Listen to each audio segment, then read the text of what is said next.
Alright guys, what's going on? It's Jack, and welcome back to another video, and today I wanted to, welcome to episode 1 of games that are not Call of Duty actually, and today I wanted to actually discuss Redfall. I wanted to talk about that, and the footage that you're seeing in the background are basically 2 of the latest trailers. One of them was more recent, and then the one was previous before that, so if you haven't seen it, I hope you enjoy it, and if you have seen it, you've probably seen it, and if you have seen it, you've probably been familiarized with it enough. But I thought this was a good game to start out the commentary with, because for this episode and for this series that I'm going to do, because, you know, as you guys know, I'm a casual at heart. If you guys have been here for long enough, obviously I'm a casual at heart.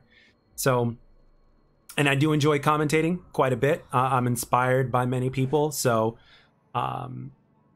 basically it just makes sense to talk about games that I'm excited about that are coming up, as well as some other things that I'll be tossing in on the channel as well. So but yeah, I wanted to talk about Redfall because as of the recent information that has come out about this game, there's been a lot of, how do I put this, some people have just been kind of speculating. Some people are just pissed off that it's going to be online only all the time or something like that. And like, for me personally, like, I can only tell you what my point of view and what my thoughts are. Obviously, you guys have your own, and you guys have your own wants and needs and all that kind of stuff when it comes to whatever game that you play.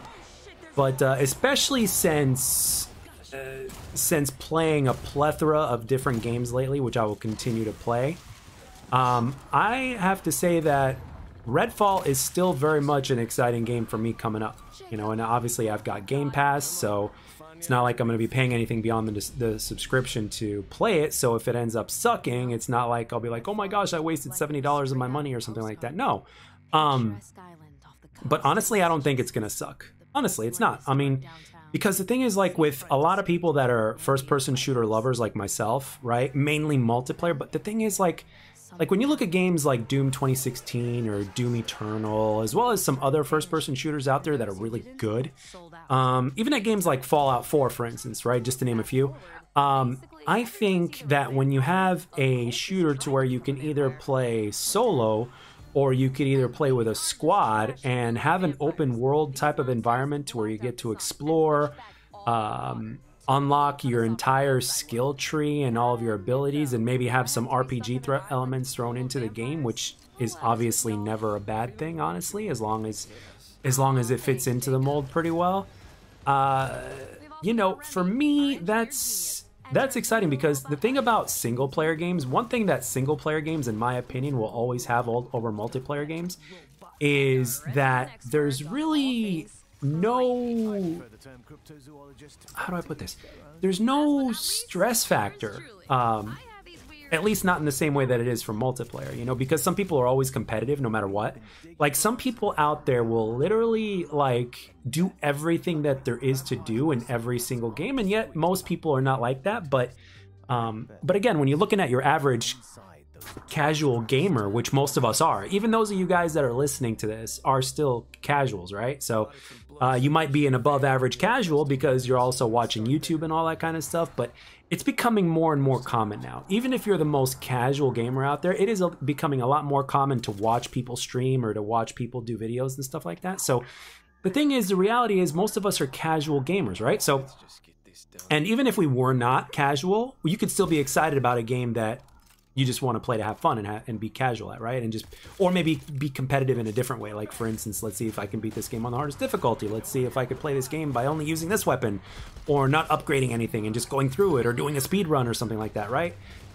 It's basically you versus the AI for the most part. And that creates a different kind of fun factor and a different kind of challenge.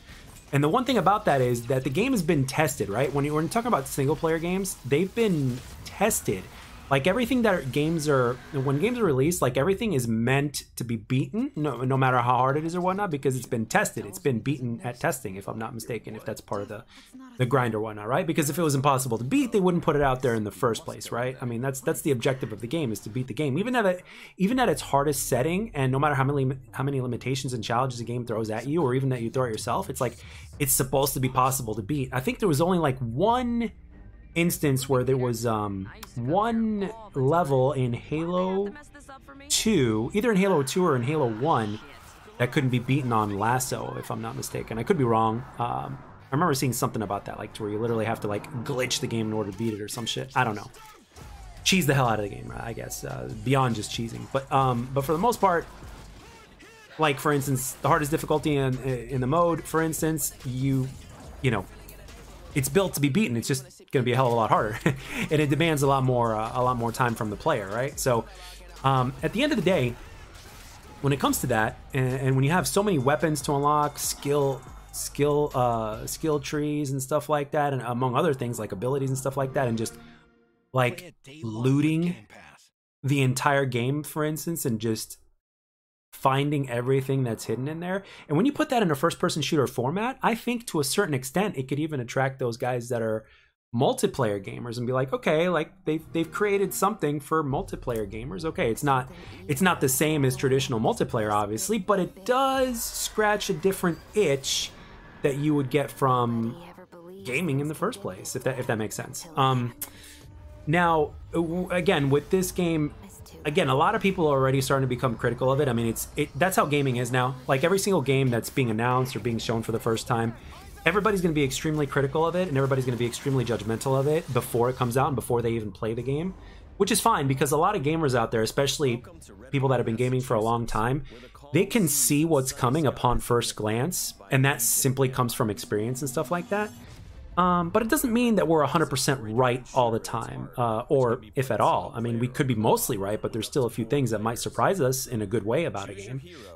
For me personally, again, this is just me. I'm not speaking for everybody. This is just me. But the fact that we have something like this, as well as some other games coming up and stuff like that, it's a breath of fresh air, especially for the first-person shooter community, because, well, a lot of players out there, especially, again, for multiplayer shooter fanatics, they just keep saying that they're tired of the same old stuff, or that there's quote-unquote nothing to play or something like that, and it's like, well, the thing is, sometimes all you have to do, again, unless all you play is specifically multiplayer shooters and you don't care about any other game whatsoever, every once in a while you just got to take a step back and give something else a try and see if you get hooked on it, you know, because sometimes you might surprise yourself. There's been definitely a numerous amount of times, especially recently, to where I am even surprised, and to where I am in the mood to play games that I didn't play as often over the last 10 years, or for the majority of the last 10 years. Partially was because Call of Duty just kind of took over or whatnot, and I just became kind of really just into it, to a point where I just wanted to continuously get better. And then of course there's the whole YouTube thing as well, right? But when you look at, like, for me, when I look at what gaming really means to me, this is a really good example, to where you got the freedom to explore an entire world, go wherever you want, when you want. You get to pick one out of, I think, 4 or 5 different characters that have different abilities that would suit different kind of playstyles. You get to find all sorts of different weapons and weapon variants and upgrade those weapons and go from there and kind of loot things and loot the map and have like a loot type of shooter or whatnot. I don't know about you guys, but that's appealing to me. Like having the freedom to just go anywhere. It's like, okay, right now all I feel like doing is I'm gonna look for shit, right? I'm gonna look for things that will give me more points, so that way I can upgrade all skill trees, or I am going to basically look for this or look for that, or I'm gonna do achievement hunting or things like that. Like when you look at gaming, you know, we've got a lot more options than ever, and I'm not just talking about things like Game Pass. I'm just talking about within the game itself. It's like we're given more options, and the thing is with this game, fingers crossed that when it does release, which is May 2nd, as we got a release date as of recently, the cool thing about that is that it should, again, fingers crossed, release complete, right? The game should be done when it's released. And when it comes to multiplayer shooters, for numerous amount of reasons, probably because they have all sorts of multiple game modes and stuff like that. Granted, single player games or games that have campaign and don't have multiplayer intact can still suffer from this, but normally it's multiplayer games that usually, I don't know, or maybe it's just the Call of Duty effect that release unfinished or short. But the thing is, like with this game, especially since it's just a single player squad type of shooter, or again playing solo, chances are it's going to be released. Like, are there going to be a few things in the game that are probably going to be broken? Sure. I mean, Elden Ring is a single player game.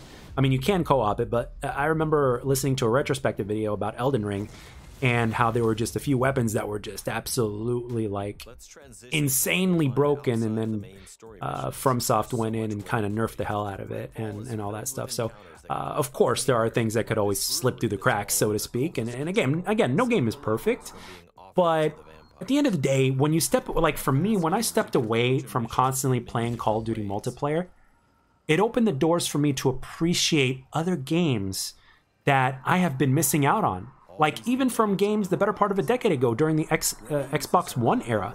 I kid you not. And just going back and just playing those games, a few games, and just appreciating them it's a breath of fresh air. And it literally brings me back to what I love about gaming in the first place. Because what happens is when you spend too much time in one area, even if it's gaming, right? Like, let's say you spend too much time playing this and that, it's like you end up becoming that, and that becomes the new standard, right? But it's like there's more to it than that. Like, you'd be kind of doing yourself a disservice by like not venturing out and trying all these different types of games and stuff like that. And I remember one of the people that I definitely look up to in the YouTube scene, GCP, he's no-lifing Hogwarts Legacy, which is a game that I'm going to eventually get to. I recently installed Wulong, and I started playing that a little bit yesterday, or Wolong, excuse me. So it is on Game Pass, and it's made by Team Ninja as well, which is the guys that made Ninja Gaiden, which I definitely played a lot of. And yeah, I mean, I played Devil May Cry 5. I'm like past the halfway point on Son of Sparta mode. So the Devil May Cry tradition for me is to beat it on every single difficulty. I did it in Devil May Cry 4, and eventually I'll do it with Devil May Cry 5. And the fact that that I'm just switching between games and playing whatever I feel like at any given moment is great. It's kind of like a buffet, so to speak, right? A buffet. It's like you get to choose what you want and when you want it. And with gaming nowadays, you know, when you're only stuck to playing one type of game of one type of specific genre, you're kind of depriving yourself of that, in a sense, right? By not venturing out and not trying some of these other games or whatnot, regardless of what genre that game is, really. I mean, I even downloaded Witcher 3 on Steam. I'm eventually going to get back into playing that. I'm assuming the game starts out slow and is, you know, before you get into the action, into the exploration to where the whole world opens up to you, I'm assuming. But, and again, I'm a complete RPG noob, but I'm not ashamed of it. But eventually, I mean, I even have Elden Ring, and I haven't put too much time into that, and I need to get into that. So the fact that I've got all these different games, plus Game Pass and everything like that, is just, it's really good to have that. It's really good to have that, and the fact that, like, when games give you options, it's great, you know, as opposed to you only join this, or you're kind of stuck into this. And that's part of what made Call of Duty what it was. I mean, it gave you more options as a single 6v6 arcade shooter multiplayer game. And now, even though the game is you know, it is what it is in terms of today's age, it's like we're more restricted now. I mean, who would have thought that back in the day when they used to do DLC packs, right, of $15 a pop or whatever it was, who would have thought that in the long run would have been better than what they're doing now? You know, and just giving us way less on release, and then just adding in things that should have been there on launch later on, right? As opposed to just, you know, you might as well just, you know, I also partially think that free-to-play to a certain extent needs to go. Like, for single-player games, I'm all about it, right? But for multiplayer games, multiplayer shooters and whatnot, I think free-to-play needs to go for a numerous amount of reasons. But maybe that's going to be another topic for another video or whatnot. But for me, as far as Redfall is concerned, I mean, I'm looking at this, I'm looking at the trailer here as I'm recording this, and I'm looking at the map and everything and like that. It's like, dude, like, this is appealing, and I like the color palette. I like how it seems like it doesn't really take itself seriously, but at the same time, there's a ton of blood and shit.